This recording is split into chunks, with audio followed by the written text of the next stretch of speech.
Hello friends! Welcome to day 2 of our products of the ... That was a weird way of explaining that. Yesterday we talked about products of the month, my favorite and your favorites. I asked you guys on Instagram and on Twitter and on my Discord for my Narwhal Nation what your favorite products for the month, for the year, and then for the decade are. And today we're going to be talking about products of the year. Tomorrow we will be talking about products of the decade. So stay tuned for that because there are, I have lots of things to say about that. So I asked you guys what your products of the year were. This was one where I really had to think about it, especially decade's gonna be crazy, but this was one where it's so easy to get kind of in the mindset of what we're using now versus long term, you know, like to kind of get over the like, ooh, fancy, like honeymoon phase of a product, so to speak, and go into like more in depth of why, like what's something that really stood out. Here are some of the answers I got from you guys. From Leesha, who is on my street team, BFF, amazing. She said the Glow Blueberry Face Wash. I can totally attest to this. I got this as PR and I used the entire thing up. When you get a whole bunch of PR, it's hard to use up an entire product before you get something new, and you're always trying new things, but this one I really, really liked. So that is a fantastic product.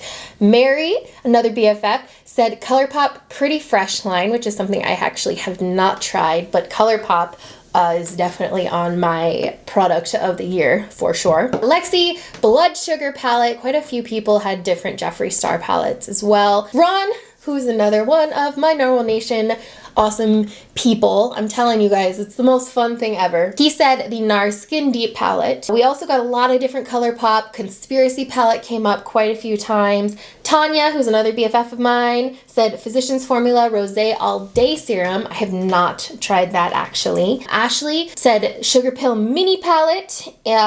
Laura, I love Laura. She bakes bread, and so we're kind of like sourdough bread BFFs. It's kind of fun to like trade, you know, tips and tricks. Mainly she gives me the tips and tricks because I have no idea what I'm doing half of the time and just hoping for the best. She said Murad Nutrient Charged Gel Water Moisturizer. I don't think I've tried this, but gel moisturizers are always one where I'm like interested in how they work because they feel like they're really kind of cool because they don't feel as thick and goopy as a traditional moisturizer, but they still are very moisturizing. Hopefully I'm making sense here. Mia said the Nars Radiant Longwear Foundation, which I actually really do like as well. They recently are coming out with these like little baby ones. How cute are they, right? Like this is the perfect little travel thing. Even when I finish this, I'll probably still fill this container up and use it because it's what? It's a half an ounce. That is like the perfect traveling size for foundation, and the fact that it's like got a pump and everything. I think I'm just I'll keep this when I finish it and just fill it up when I go travel and stuff. Love this size. And then we'll get into what mine is, which was I have two. Quite a few people said this. Jessica, one of my BFFs on Patreon, also said this. Everybody I've named is people on Patreon that are BFFs. Narwhal Nation, Street Team, these are all people that I've gotten to know over the past half a year, I believe, with LeeshaLand.com and with Discord, and it's been super, super cool. So if you're looking for a cool community, I'm telling you, that's where it's at. It's super fun. Okay, so the first thing I want to talk about is not one that I don't think anyone else ever has said, but it's been one that I really, really love.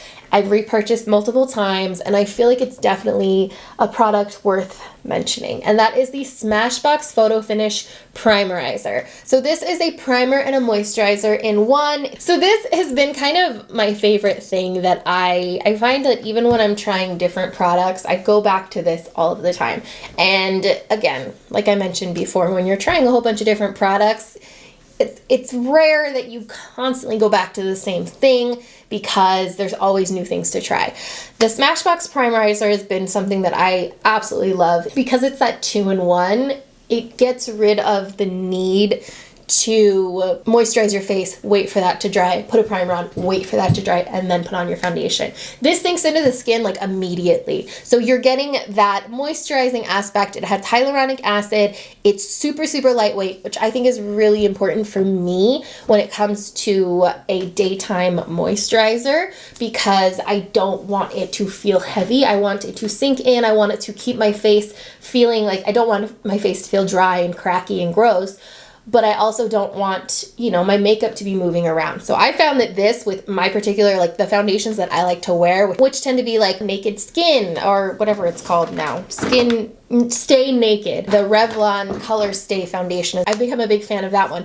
Just ones that will apply, it doesn't feel like you need to set them, and they have decent coverage. Those have been kind of my favorites, and the Smashbox Primerizer works so well with them. It is expensive. Generally, I have so many different primers and I try a lot of different stuff. If I run out of something, I go, okay, I'm just gonna, you know, use what I have, use the things that I have so that I'm not wasting it. But this is one that I love so much. I've bought multiple times and it's just great. So if you're in the market for a primer and you're lazy and you want to kind of like 2-in-1 it and find one that actually works, because you know, I don't know about you guys, but every time I see 2-in-1 shampoo, conditioner, or like there's the kid ones that are 3-in-1 shampoo, conditioner, body wash, I'm always like, no, that should not be a thing.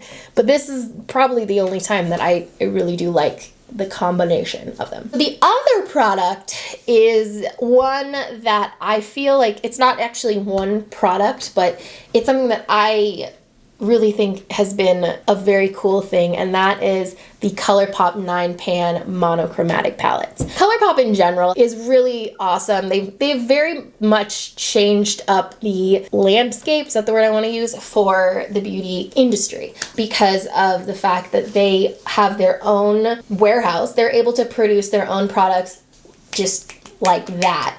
And that's something that's very different and is not the norm. Usually beauty brands have a different company producing and making their products. And ColourPop kind of started this thing where they are in charge of all of that. There's no middleman creating the products. This gives them a lot of capability in how quickly they can get products out, how quickly they can create products, which in turn sort of created this hype, you know, and it's part of the reason why I feel like we all are a little fatigued with new products and such, and ColourPop's aware of that. I know that, because they've made kind of memes about it recently.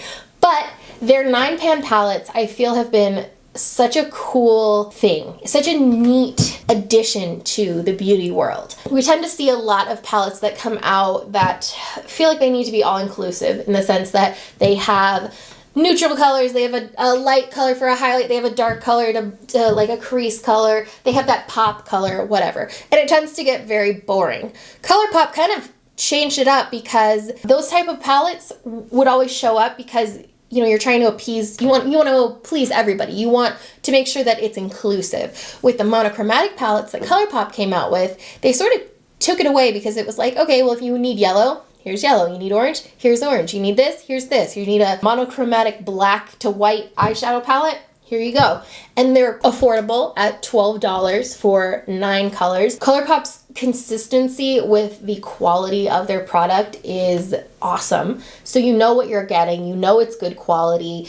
The packaging on it is really nice. They're just beautiful palettes. I guess the only downside to them is that they do have glitter that is not deemed eye safe, which is a bit frustrating for sure, but I feel like they're kind of moving away from that, which I appreciate. But overall, I just think that the idea behind those, the affordability, is just a really cool way for people to get into using color and to get into playing like around with new things and getting out of like their comfort zone without breaking the bank, without spending, you know, what, $100-something for a Natasha Denona or Huda or Melt. Those are all really expensive. ColourPop gives you that option to try out something new at an affordable price point, and I think that that's pretty freaking cool.